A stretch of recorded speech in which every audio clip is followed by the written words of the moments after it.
ভারতের কাশ্মীরে পর্যটকদের উপর হামলার ঘটনায় জড়িত বন্দুকধারীদের খুঁজতে বুধবার সাঁড়াশি অভিযান শুরু করেছে দেশটির নিরাপত্তা বাহিনী। এছাড়া সন্ত্রাসীদের অনুসন্ধান অভিযান ত্বরান্বিত করতে হামলায় জড়িত সন্দেহে কয়েকজনের ছবি প্রকাশ করেছে কর্তৃপক্ষ।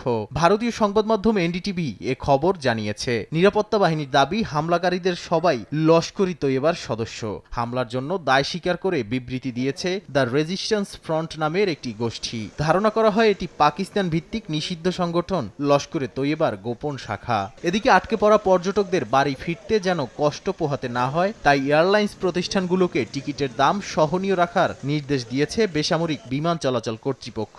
কাশ্মীরে হামলার পর দিল্লি, মুম্বাই সহ ভারতের গুরুত্বপূর্ণ শহরে উচ্চ সতর্কতা জারি করেছে সরকার।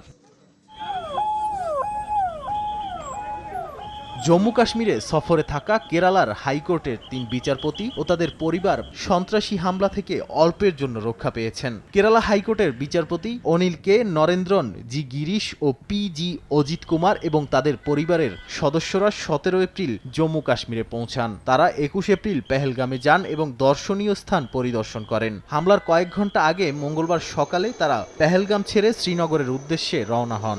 সন্ত্রাসী হামলার সময় বিচারপতিদের জম্মু কাশ্মীরে থাকার খবর ছড়িয়ে পড়লে আইনজীবী মহলে তৈরি হয় আতঙ্ক।